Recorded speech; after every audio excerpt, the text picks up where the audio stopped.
Isreal Adesanya is best known for his time spent in the UFC, but before his middleweight reign in the mixed martial arts premier promotion, he was a dominant force in the kickboxing world, holding a record of 75 wins with only 5 defeats. So let's take a look at the man nicknamed the Stylebender.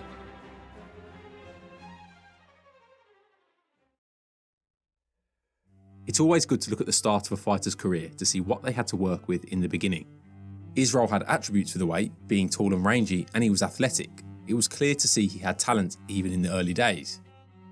He had good natural reactions and fighting instincts. Here we see Isreal get back to the ropes and instinctually tie up, shoulder roll and slip, demonstrating his natural ability. It wasn't refined and it wasn't always pretty, but there was something there, as not every fighter is capable of this type of defensive awareness, even with training. You can see how raw he is at this stage in his career. His technique is a little lacking, throwing front kicks from the wrong range, punch combinations that are a little flappy and lack the power or precision of the man we would later see in the UFC, but you can see the natural flair he brought to the ring. Even his choice of shorts, knee length with plenty of tassels, gave a glimpse of the showman Isreal was destined to be. He had his own style right from the get-go, but it was the job of the coaches at City Kickboxing to control and nurture the talent, which can be just as difficult as coaching someone with a lot less natural ability. Gifted athletes can sometimes be less inclined to listen, which lowers their overall ceiling. This version of Isreal was great for the domestic kickboxing level on the Australian and New Zealand circuit, but he'd need a lot more schooling before he would become ready for the international scene. So let's get into the weeds of how he elevated his striking game and became one of the best kickboxers on the planet. Footwork and look. Isreal is a natural orthodox fighter, right side dominant, but it's probably not news to you that he likes to change stance. This helps with both his attack and defence, which we'll go into more detail later, but it is an important part of his game when it comes to his footwork and positioning. At the start of his career, it felt like there was a lot less purpose behind his stance changes. It seemed like something he did when he wanted to mix it up a bit, but over time he became a very proficient southpaw fighter. Isreal's main look is often lead hand down, right hand up with the chin, with a wide stance. This is the predominant look used by counter fighters with fast reflexes. The lead hand down has several advantages for a fighter with good hand speed and reaction time. Taking the jab out of the opponent's field of vision gives them less time to see it. It also comes from a more awkward angle to defend against than a jab coming from eye level. Defending against an up jab can make a fighter reach more with parries, which creates more opportunities for counters when faking. The below the waist jab is a great way to close distance and set up the right hand, as the sudden nature of it can force an opponent to shell up. The lead hand down is bait. By deliberately leaving the head unprotected, it entices the opponent to step in and attack. Isreal will often lead forward, presenting his head as a target to lull his opponent into a full sense of distance. Here we see Isreal catch his opponent with the Floyd Mayweather style pull counter. Adesanya is baiting him from a ready stance. He has his head forward, but his lead foot is crept close to the opponent and his stance is wide, which allows him the room to pull back. The further back his right foot, the more he can pull, and this is why he wants his lead foot as close as possible to the opponent. It brings him close enough to land the right hand. Isreal will operate out of this look from both stances. We can see him slide between stances and subtly change his hand position as he does so. Counterfighting is the hardest skill to teach. It requires an acute understanding of distance, defence and attacking openings with the speed to be able to capitalise in split seconds. Isreal has put in the time training in both stances to be able to utilise this look so effectively. The cons to this hands down look are pretty obvious. With the lead hand down, you're giving a guy the opening to get all the way in if they step in with a combination. In the first bout with Pereira, we saw plenty of examples where not having an active lead hand defence was detrimental to the low lead hand look. Pereira is as tall as Isreal. Isreal didn't have the usual advantage in height and reach, so Pereira was able to hit Adesanya from a range where he would usually be able to pull and get away with it. We can see here with Yusri Belgari, if the fighter doesn't have a great jab, Adesanya can use the low lead hand look effectively against taller opponents. We can see him slipping the jab of Belgari fairly easily, but Pereira is a confident puncher and he'll step through on his shots. When you combine his commitment with his attributes, it means adjustments must be made to control the space to prevent him being able to punch his way in. There were times where Isreal needed something in the way, and the low lead hand look was not very effective. The pros to the look are you have a clearer line of sight. Your peripheral vision is not obstructed by having your hands up by your head, blocking the vision to the sides, and with the correct understanding of distance and how to position your stance, you can punch effectively from angles which are outside of your opponent's field of vision. You can take them by surprise. The way Isreal moves is like a ballroom dancer. He slides and glides around the ring rather than being light on the balls of the feet, bouncing on the toes like you'd see a Raymond Daniels. but he's not as stationary as a Dutch fighter such as Marek Gregorian. He also doesn't have the narrow kicking stance of a Muay Thai practitioner. His movements are much more measured, particularly in a weight division where fighters are more reliant on one-shot knockout power, fighters standing directly in front of the opponent trying to score the big shot. Isreal's movement was quite unique for the weight class, but his footwork is very balanced and very measured, and I would say it's the most important part of his style. This brings us on to the next element of Adesanya's kickboxing game that may often be overlooked. Positioning. Adesanya's understanding of positioning has been a key component to his success in the UFC, and that skill was honed and developed throughout his extensive kickboxing career. When we talk about positioning in relation to the fighting arena, i.e. the octagon, ring, circular cage, we're referring to where the fight takes place in relation to the arena's surfaces. Centre ring has the most options to manoeuvre for both men, so there is no real advantage to be had when leading an attack. Against the ropes, the fighters can move left and right. They can also lean back into the ropes and create more space. The last option is they can come forward and crash into the opponent. In the corners, the fighter is in a much trickier spot as the angle to move left and right is reduced. They also can't lean back like they can on the ropes due to the corner post. This means it gives a strategic advantage to corner an opponent. Now, position in relation to the opponent is often much more subtle. When two fighters square off directly in front of one another and there is no positional advantage in relation to the ring or cage, it comes down to attributes such as speed, reaction time, and attributes such as height and reach rather than strategy. If the fighters haven't set up their lead with some sort of process such as feinting, jabbing or teeping to test the distance and reactions, they're not using a feint to set up their entry, then they are both entering a 50-50 exchange. Think of a Mexican standoff, who can draw their gun the quickest. When we're thinking about position in relation to the opponent, if you move slightly to the left or bring yourself slightly to the right, you're closer to one side of their attacking options and further away from the other.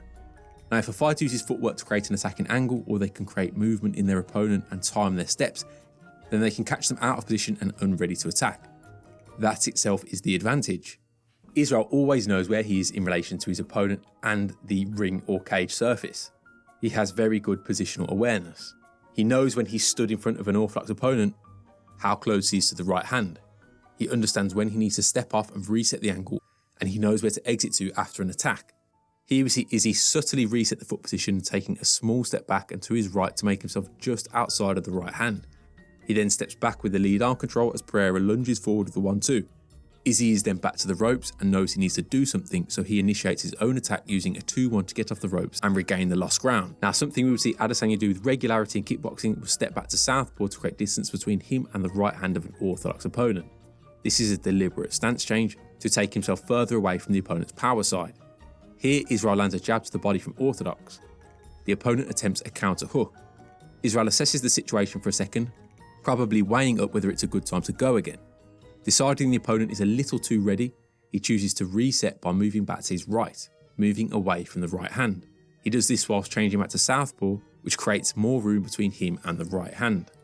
Something we're going to talk about more in the offensive portion of the video is how Isreal rarely throws in a combination unless he has a positional advantage.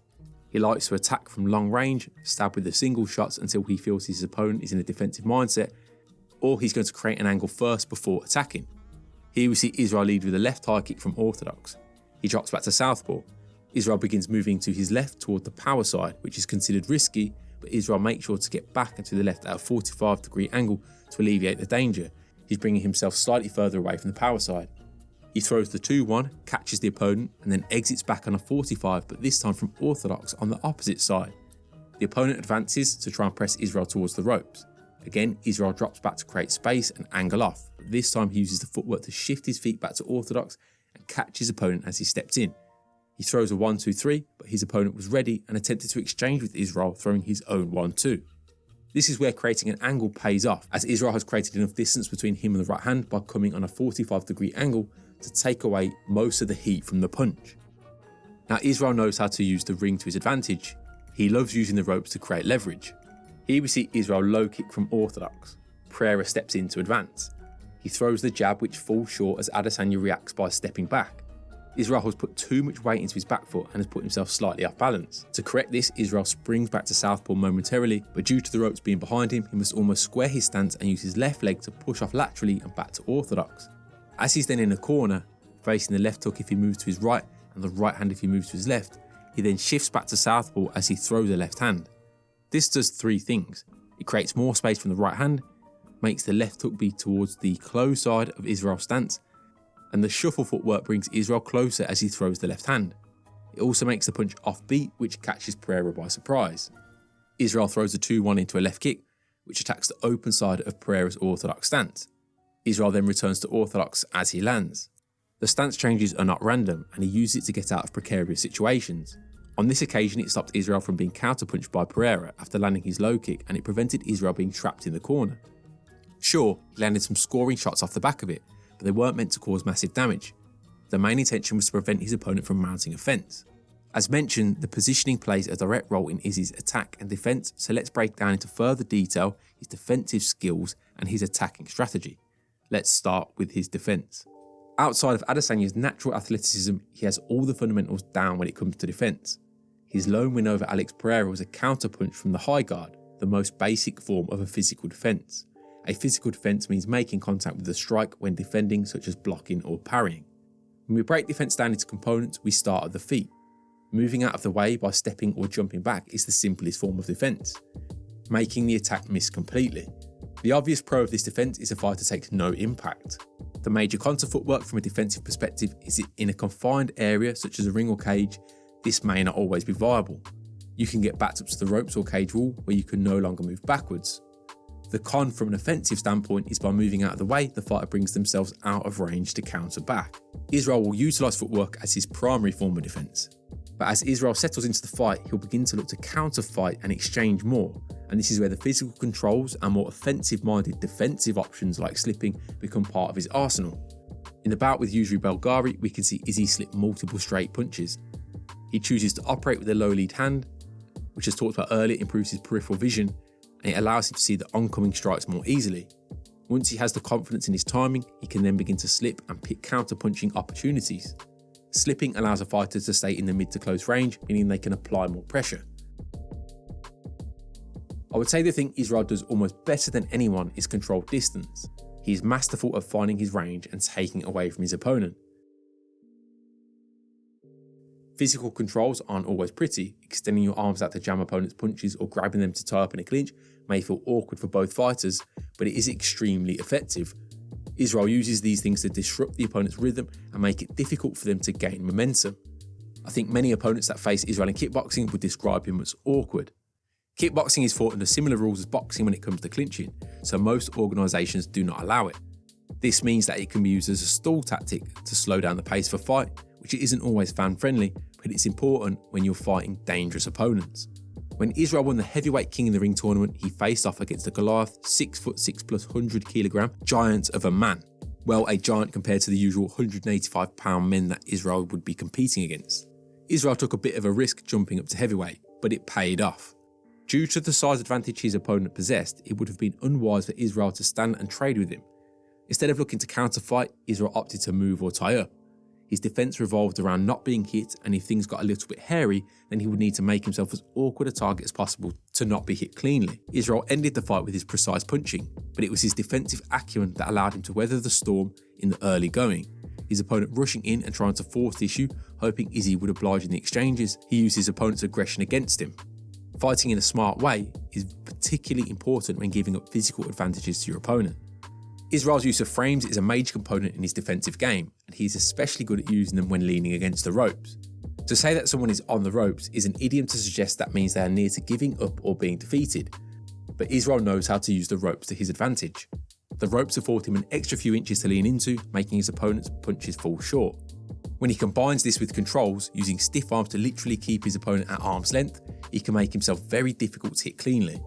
The ropes become part of his defensive strategy. Another technique Isreal incorporates from this position is the shoulder roll. Isreal does a fantastic job of getting down behind the lead shoulder to ride punches when pressed to the ropes.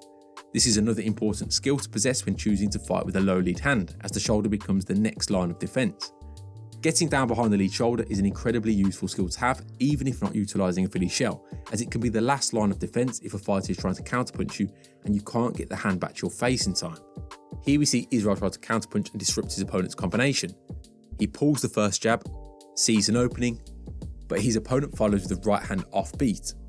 Whether Isreal was expecting to be hit or not, he turned the punch over and got his chin tucked down behind the lead shoulder, protecting him from taking the full impact of the shot. Here Izzy is pressed to the ropes. He is looking to counterfight as he is utilising the low lead hand. He bit on the first feint, so rather than stay with the more risky lead hand position, he chose to bait his opponent in with a high guard. His opponent went for the wiser option of kicking the lead leg, not giving Isreal the counter-punching opportunity that he wanted, before then coming in with a lead hand. Isreal adjusted his position, bringing the hands away from the head to be able to punch more effectively, but the jab caught him off guard and he had to pull instead of counter. From here he went into a Philly shell against the ropes, left arm across the body to protect his torso, turned side on to present a smaller target with his right hand up by his head. His chin is tucked behind the lead shoulder.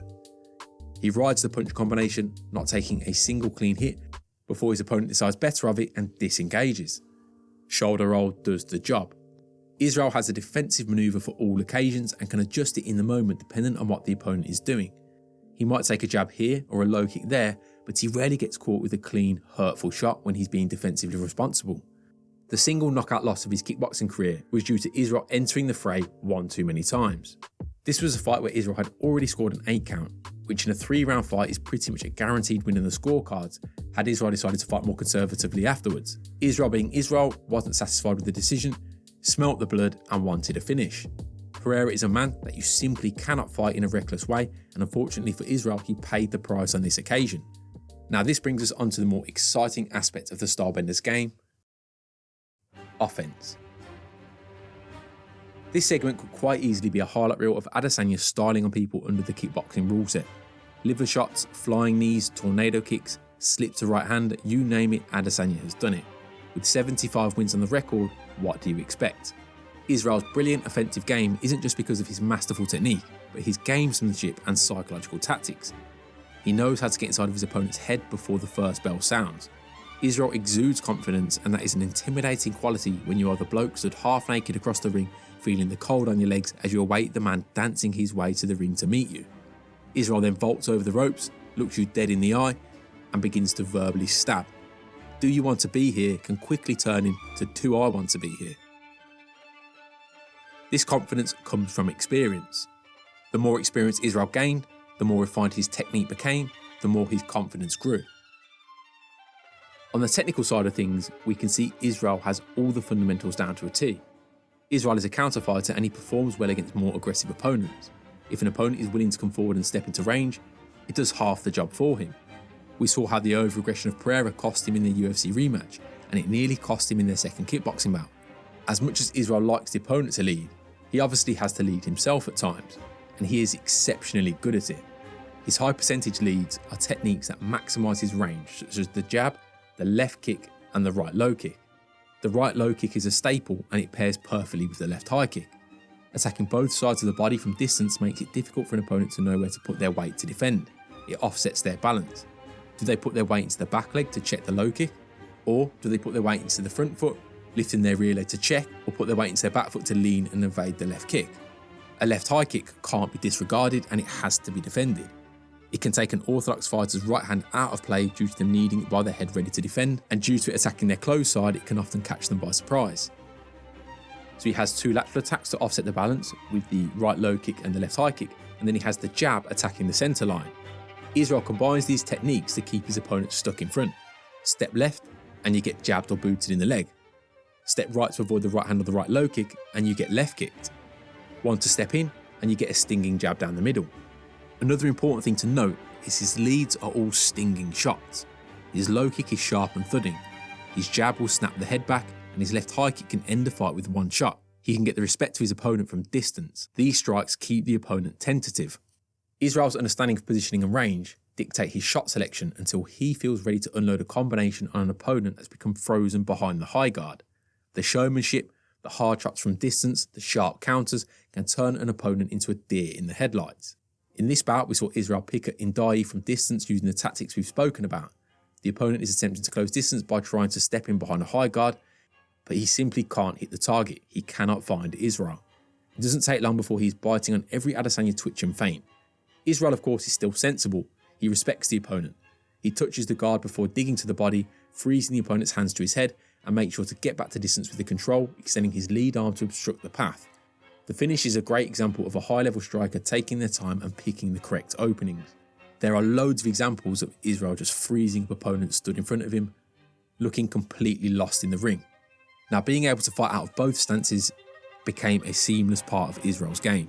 He spent enough time operating from both sides so he can throw attacks from either stance in the moment if the opportunity presents itself.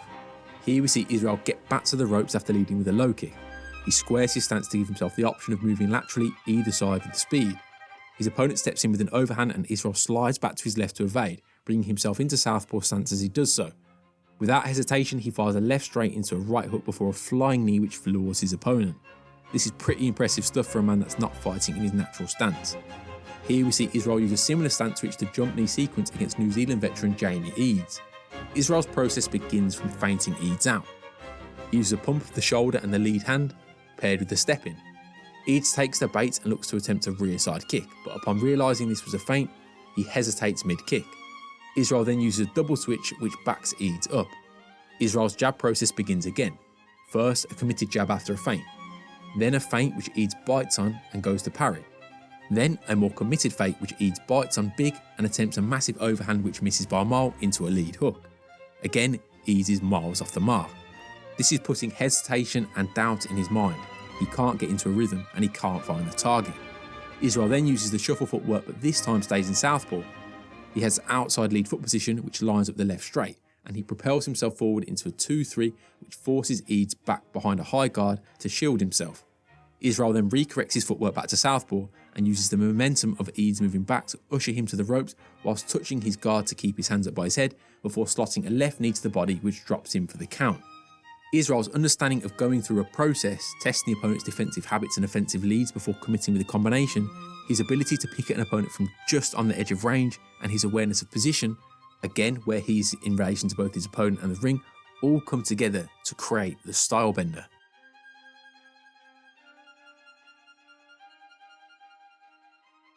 Isreal has fallen under criticism during his UFC career for playing it safe. He took a lot more risks when fighting in kickboxing and arguably fought in a more exciting manner. Now there are many variables at play as to why this might be. In kickboxing, Isreal doesn't have to worry about being taken down and he can afford to throw more extended combinations. The bigger, more cushioned gloves in kickboxing mean you can spend more time in the mid-range, it's less risky. Then there's the fact that Isreal was a lot younger in his kickboxing career. He had more of a point to prove. There was less to lose and a lot more to gain. He wasn't defending a hard-earned UFC title in front of millions of people with millions of dollars and sponsorships at stake. But I think after this video, you might appreciate a little bit more about how good he was as a kickboxer. If you have enjoyed Isreal's UFC career, then his kickboxing days are a real treat. As always, thank you for watching the video.